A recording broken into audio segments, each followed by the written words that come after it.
Hi, you're on the Reddit Confessions channel. It was still raining inside the apartment. Not literally, of course, but the kind of silence that hung in the air felt wet, dense, like you had to push through it just to move from room to room. You know that feeling, right? When nothing's technically wrong, but every breath feels like it's tiptoeing over broken glass. There was a jacket hanging by the door. A man's jacket, not mine. That should have been the first sign. But I didn't question it, because questioning things wasn't something I did anymore. I just swallowed the lump in my throat like I always do and quietly hung my umbrella next to it. I didn't even mention it. She was in the kitchen, humming a tune that didn't match the mood of the room. And maybe that's what hurt the most, that she was humming. I went to the bathroom and sat on the closed toilet seat with the lights off, just to breathe. Not cry, not think, just breathe. I didn't even turn on the fan. I didn't want her to hear anything and ask if I was okay, because I wasn't ready to lie yet. That's when I heard it. Her voice, muffled, but distinct, coming from the hallway. I thought she was talking to herself until I heard the shift in her tone. She was on the phone. Her voice got quieter, more intimate. I wasn't trying to listen. I really wasn't. But you don't forget words like these. I can't even stand the way he breathes sometimes. Like he sighs too much. It's always, "Are you okay?" Or, "Did I do something wrong?" It's exhausting. She laughed. Quietly. Bitterly. I swear, if I have to hear him narrate one more thing he's doing, "I'm putting the kettle on, honey," like I asked, I'm going to scream. That's when my breath caught in my chest. Because I had said that exact line not 30 minutes earlier. I'd said it to make conversation, to fill the silence, to connect, and she hated it. She hated me. She kept going. I don't know. I just wish he'd leave. Like disappear for a bit. Give me a week to remember what it feels like to be alone and not smothered. The worst part? I agreed with her. I stood there in that dark bathroom, still holding my phone like I'd forgotten what it was for. I didn't cry. I didn't punch a wall. I just nodded to myself, like I was agreeing with a therapist who had finally put into words what I couldn't. I walked out. She didn't see me. She was still in the hallway, whispering into the phone and stirring a pot of something on the stove with the other hand like this was just another Tuesday. And maybe it was. I grabbed a bag. Not the suitcase, just the canvas gym bag I hadn't used in months. I packed only what I needed. 2 shirts, a pair of jeans, my charger, and the worn-out copy of Mice and Men she once said was depressing in a needy kind of way. Fitting. As I reached for the doorknob, she finally noticed me. "Where are you going?" I turned to her with the softest voice I could manage and said, "I'm giving you the week you wished for." Then I left. No yelling. No confrontation. Just the sound of her silence behind me. And the next morning, what she did made me question everything I thought I knew about her. I didn't go far that night. Just a rundown motel by the interstate, the kind with flickering signs and mystery stains on the curtains. It was the kind of place you go when you don't want anyone to ask questions. Perfect for someone like me, a husband quietly unraveling. I didn't sleep. I watched the ceiling fan click in uneven rhythm for hours while my thoughts spun faster than the blades. My wife's words echoed louder in that cheap room than they had in the hallway. "I just wish he'd leave." Over and over. I tried to tell myself it was just a bad moment, that she didn't mean it. But you don't whisper things like that unless you've said them 100 times in your head already. By morning, I had convinced myself I needed closure. I wasn't going to beg her to take me back or ask for explanations. I just needed to see if she'd noticed I was gone. So I drove back. It was only 8 a.m. when I pulled into our driveway, but her car was already gone. I figured she'd left for work early, probably relieved not to face me. I still had the keys, so I let myself in, intending to grab a few more things and maybe write her a letter. Something honest. Something soft. Something I hoped would at least remind her that I had been trying. But then I noticed the shoes. Pair of black men's sneakers. Not mine. I stopped in the doorway, heart pounding, brain racing to keep up. Maybe a delivery guy? Maybe a neighbor? I called out, "Val?" Nothing. Just the soft hum of the fridge and the distant creak of a floorboard upstairs. I moved quietly. I know how to be invisible. I've done it most of my life. As I reached the bottom of the stairs, I heard a muffled voice from the living room.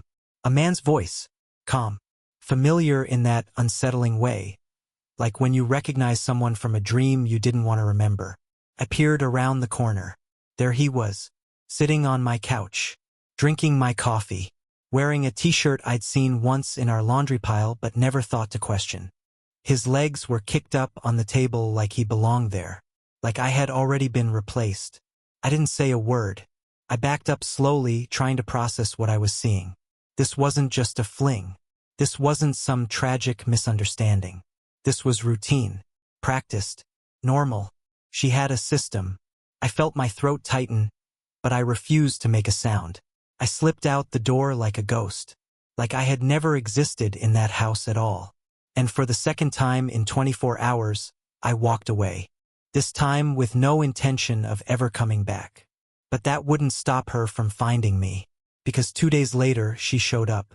Not angry, not ashamed, but smiling, as if I were the one who had something to explain. It was a Saturday morning, the sky overcast like someone had dragged a gray bedsheet over the sun. I was staying at my friend Henry's place by then. Well, friend might be a stretch. We used to work together at a recycling plant years ago, bonded over how terrible the vending machines were. He offered me his guest room when I texted him late that night. Said, "Sure, man. Doors unlocked. Just don't snore." That was the extent of the hospitality, but it was more than I expected from anyone at that point. So there I was, sitting on his back porch, still in the same hoodie I'd worn for 3 days, sipping stale coffee and wondering what it would feel like to vanish completely. Not in a dramatic, dark way, just disappear, unplug, erase myself from the life that clearly didn't have room for me anymore. Then I heard the knock. It wasn't the urgent kind. It was polite, soft, like someone knocking on a library door. I stepped through the kitchen and opened the front door, and there she was, Valerie, my wife, wearing a powder blue sweater she always said made her look too wholesome, holding a brown paper bag in one hand and balancing a plastic coffee tray in the other, like she was dropping off breakfast to an old friend. "Hi," she said casually, like she wasn't standing on the threshold of the very world she'd shattered. I just stared. "I brought you muffins," she added, as if that explained anything. "And coffee. I wasn't sure how you take it anymore, so I got 2, 1 with cream and 1 black." I blinked, twice. "What are you doing here?" She smiled gently, like I was a child asking why the moon changes shape. "I just wanted to check in. You left so suddenly." "You said you couldn't stand me," I said, not angrily, just a fact. I might as well have said, "It's cold out." That's how numb I felt. Her lips tightened, but she didn't deny it. She just set the muffins down on the porch rail like this was a casual picnic. "I didn't mean it like that." "Then how did you mean it?" She shrugged. "People vent." I was frustrated. "You overanalyze everything. You breathe like something's always wrong. It gets heavy." "Then why are you here?" "Because," she said like it was obvious. "You left, and now everything feels off." It hit me like a gut punch. Not, "I miss you." Not, "I'm sorry." Just off. "I saw him," I said quietly, "in our house, drinking my coffee." She didn't flinch. She didn't even pretend to be surprised. "So you came back," she said, not a question. A statement like she was confirming the timeline. "I figured you might." There was no panic, no apology, no embarrassment, just this eerie calm, like I was the only one here feeling anything at all. She picked up her bag, handed me the coffee I didn't ask for, and said, "Let me know when you're ready to talk like adults." Then she got into her car and drove off. I stood there holding a cup I had no intention of drinking, watching her taillights blur into the gray morning. What shook me wasn't that she had someone else. It was that she had no intention of hiding it. No guilt, no shame, just muffins and closure served cold. But what I found in the bag she left behind, that was something I'll never forget. I don't know why I opened the bag. Maybe I thought she had written me a note, or maybe some part of me wanted to believe there was a sign that she still cared. something to contradict the way she stood on Henry's porch like she was dropping off dry cleaning. But there was no note. No muffins either. The bag held one thing, a list, folded into thirds. Crisp, precise. It wasn't scribbled. It was typed, double-spaced, printed in soft gray ink on thick paper. And the title at the top read, "Things we need to discuss if we're going to continue." That last word, continue, hit like a slap. Not rebuild, not heal, just continue, like a slow, dragging chore. I sat at the kitchen table, unfolded it, and began reading. The list had bullet points, actual bullet points, communication boundaries. You narrate too much. I need more silence. To emotional pressure. I don't want to be your therapist. Talk to someone else when you spiral. Physical space. Separate bedrooms might help if we move forward. Social life. I need weekends with friends without having to explain where I'm going. My friend Trevor. Yes, it's what you think, but it doesn't have to mean the end if we redefine things. Appearance. Please consider dressing like someone who hasn't given up. I stopped reading halfway through and just stared at the paper, hands trembling, stomach curling into itself. She had written this like a manager conducting a mid-year review. Like I was an underperforming employee she wasn't quite ready to fire but didn't want to promote either. I wanted to scream. I wanted to tear the paper into pieces and drive to her work and ask her, who writes a list like this for someone they supposedly love? But all I did was fold it back up, slide it into the bag, and stare out the kitchen window for what must have been an hour. Henry eventually walked in and saw the coffee cup still untouched. She dropped that off? He asked, nodding at the bag. Yeah. He didn't ask more, just gave a long, low whistle and muttered, cold. Then he went back to watching TV like I hadn't just found a document listing my shortcomings line by line. That night, I lay awake thinking about the last item on the list. Not the bullet points, but the final sentence at the bottom in bold. Let me know if you want to set boundaries and move toward a healthier dynamic. A healthier dynamic. As if I'd been poisoning her with kindness. As if her silence and infidelity were balanced responses to me asking if she wanted tea in the evenings. And still, I considered it. I actually sat there, at 2:37 a.m., wondering if maybe I was too much. Maybe if I stopped asking how her day was. Maybe if I stopped trying to make her laugh. Maybe if I let her weekends be her weekends. But then came the guilt.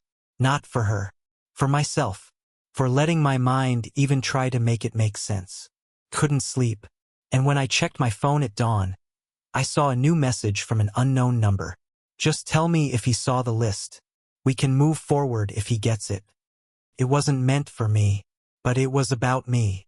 And now I finally knew. She wasn't just rewriting the rules. She was preparing to live without me entirely. The message haunted me. Just tell me if he saw the list. Sent to my number, by mistake, from someone I hadn't saved in my contacts. I didn't need to guess who it was. I read it a dozen times before blocking the number. But that didn't stop the questions from buzzing like hornets in my head. What else had they discussed behind my back? How long had they been orchestrating this whole thing? How many of my worst fears had actually been plans? So I made a decision that, in hindsight, was probably not my best moment, but I couldn't ignore it. I went to see Trevor. I'd met him a handful of times. He always struck me as the kind of guy who never fully listened when you spoke. Always checking his phone, grinning like he was thinking 2 jokes ahead. Valerie introduced him as an old friend from college, which always felt like code for someone who once had a shot and never let go of the fantasy. I ignored my gut, because I trusted her. He worked at some modern furniture showroom downtown. Glass walls, weird chairs, overpriced lamps that looked like floating eggs. I showed up just after noon. I didn't call ahead. I didn't want to give him the chance to disappear. He was alone behind the front desk, typing something into a sleek tablet. When he looked up and saw me, his expression didn't flicker with guilt. Not even surprise. Well, he said, setting the tablet down. I figured I'd see you eventually. That was all it took. My pulse jumped. So it's true? I asked, voice low. All of it. He gave me a look like I just asked if the sky was blue. I'm not going to pretend I didn't cross a line. he said, leaning on the counter like we were catching up over beers. But, Dwight man, she's been miserable for a long time. I felt that sentence crawl under my skin. Misery. Was that what I had been to her? A weight? A life she had to quietly survive? She didn't seem miserable when we were planning vacations. When she asked me to help her mother move last spring. When she cried after watching that stupid dog movie together and said I was the only person who really saw her. Trevor shrugged. Sometimes people change. Sometimes they outgrow the parts of themselves that used to feel safe. I wanted to punch him, but I didn't, because I'm not the guy who punches people. I'm the guy who overthinks what to say until the moment passes. Did she ever plan to tell me? Or was I just supposed to fade out like background noise? That was when he hesitated. Just a second. But it was enough. She said she was working on a plan, he admitted. Said she wanted to do it with minimal drama. Said you'd probably take it hard and she didn't want to destroy you. Destroy me? Like I was some fragile artifact she had to gently set aside so it wouldn't shatter too loudly. She left a list, Trevor. A bullet point breakdown of how I could be more tolerable if I agreed to stick around and play the part of the unloved husband quietly. She had the audacity to print it out and bring it with muffins. He actually chuckled. Yeah, that part was weird. That's when I realized he didn't see me as a threat. He saw me as a joke. Something awkward and unfortunate. Like an outdated piece of furniture he'd help her throw out. I turned to leave, already regretting coming. But before I reached the door, he called out, "You should talk to her. She's not as cold as you think." I didn't respond, because cold doesn't write lists. Cold doesn't bring muffins. Cold replaces you before you know you've gone missing. And yet, hours later, I found myself dialing her number. Not because I wanted her back, but because I finally wanted to hear her say it out loud. Why I didn't matter anymore. What she said next caught me completely off guard. I rehearsed what I wanted to say 100 times before I called her. I even wrote it down in the Notes app, like I was preparing a speech. Something calm, maybe even a little poetic. I wanted her to hear how broken I was without giving her the satisfaction of seeing me fall apart. But when the line connected and her voice came through, none of it came out the way I planned. All I managed to say was, "Can we talk?" Her reply, "I've been waiting for you to say that." We met at a neutral place. A cafe near the university where she used to teach night classes before she got too drained. I got there early, like always. I chose a corner table away from the windows, away from the noise. She arrived exactly on time. Not a minute early. Not a second late. Her coat was immaculate. Hair pinned back like she was going to a job interview. Not a conversation with the man she had emotionally gutted. She sat down without a word and placed her phone face down on the table. That was new. She used to check it constantly, even during dinners. I opened my mouth, but she beat me to it. "I know this looks bad, but I need you to hear something before you explode." I wasn't planning to explode. I was planning to ask why. Why I wasn't enough. Why she needed someone else. Why she stayed when she had already mentally packed up and moved out. But instead, I just nodded. She leaned forward and said, "I didn't cheat on you, Dwight. Not the way you think. Trevor and we talked. A lot. But nothing physical happened until after you left." I didn't know what to say. The idea that my absence was the green light made my skin crawl. "So you waited until the second I walked out the door to replace me? That's your defense?" She had the nerve to look hurt. "You left, Dwight. You didn't even ask me anything. You just disappeared and expected me to chase you like you were testing me." "No," I said, finally feeling heat rise in my chest. "I expected you to notice. I expected you to wonder why your husband couldn't stand being in the house with you anymore. I expected you to feel something." She looked down at her coffee like it held the answers. "I felt relief," she whispered. "That crushed me more than any cheating ever could." I sat back, trying to process it. So all those years, all those moments I thought were real? "They were real," she interrupted. "But they stopped being real a long time ago. And you refused to see it." I refused. I nearly laughed. "You had an emotional affair in our house. You typed out a checklist like I was an appliance that needed adjusting. You told someone you couldn't stand me, and you're saying I refused to see the truth? She didn't flinch. I didn't know how to tell you. You were always so fragile, so eager to fix things. I didn't want to break you. And instead, you just let me live in the wreckage. Silence hung between us. Loud, awkward, heavy. I didn't come here to beg, she finally said. I just wanted you to know it wasn't all fake, and that I'm not the villain you think I am. I didn't reply, not because I agreed, but because I didn't even know who I was talking to anymore. I stood up, nodded, and said, I hope you find what you're looking for. Before I turned to leave, she said one last thing. Trevor moved out. Last night, he said I need to figure myself out alone. That stunned me for a second, but I didn't let it show. I kept walking, because sometimes the most powerful thing you can do isn't scream, or cry, or demand closure. It's letting someone sit in the silence they created, without you there to fill it. A week passed after that conversation at the cafe. I didn't block her, but we didn't speak again. She stopped trying. I think we both quietly agreed to pretend the other had already moved on.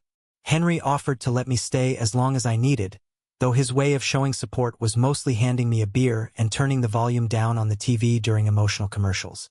Honestly, it helped more than he'll ever know.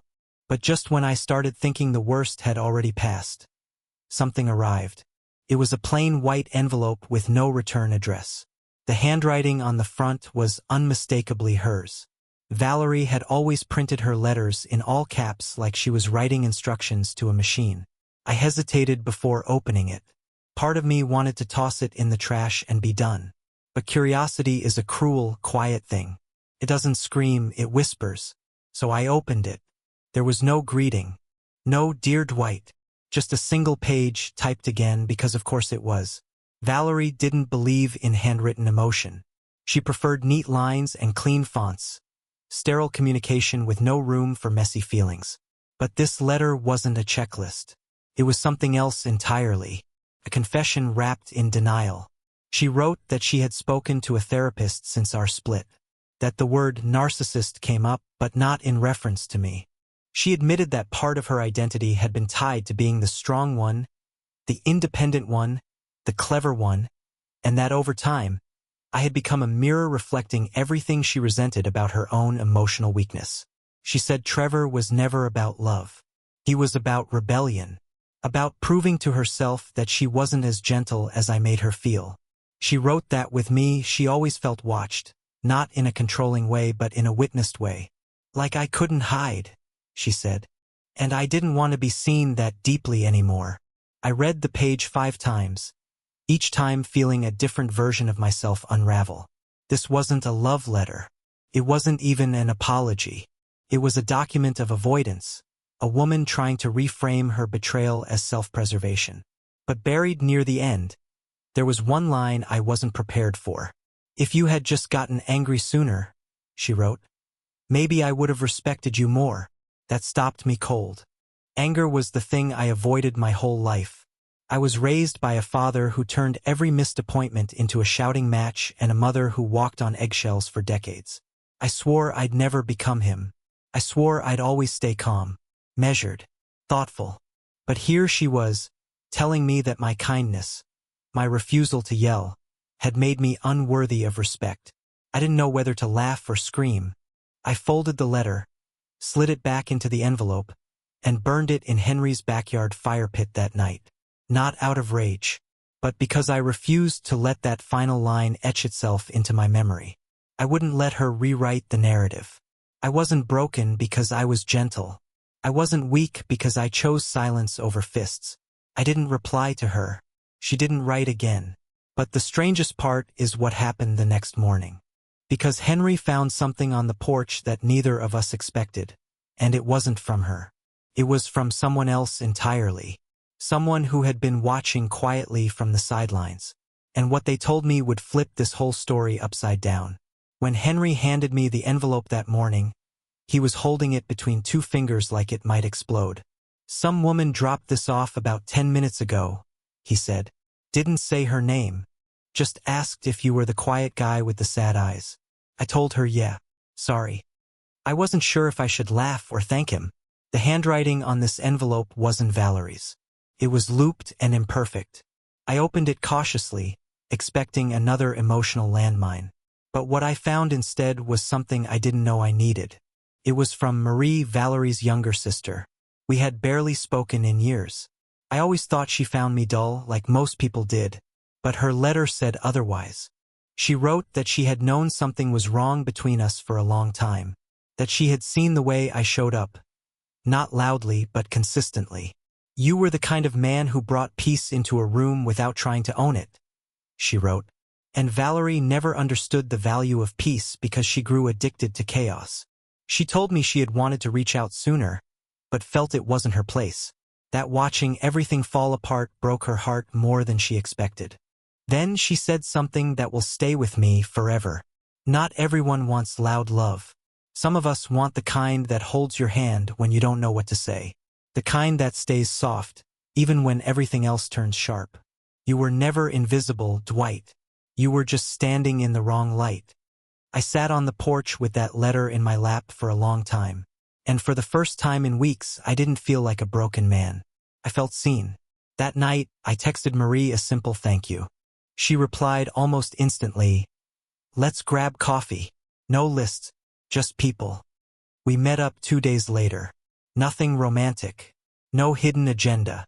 Just two people, finally being honest with each other about things no one else had the courage to say.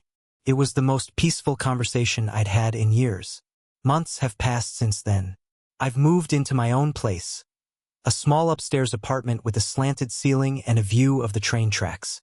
I wake up every day and make tea. Not because someone expects it, but because I like the smell. I've started painting again. Badly. But that's okay. And Marie? She's still around. She doesn't try to fix me. She doesn't ask me to be louder. She just listens. And sometimes that's all you need. Valerie tried to reach out again. Another letter. This time handwritten. I didn't read it.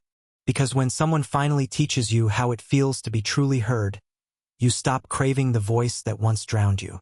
So yeah, I walked away. But in doing so, I walked toward something I hadn't felt in a long, long time. Peace, self-worth, possibility. And I think that's the real ending here. Not revenge, not bitterness, but quiet, earned peace. Thank you for listening to my story. If you've ever experienced something that looked like a loss but turned out to be freedom in disguise, we'd love to hear it. Comment below and tell us about a time in history, personal or global, when something falling apart led to something beautiful. And don't forget to like, subscribe, and share your thoughts. You've been watching Reddit Confessions.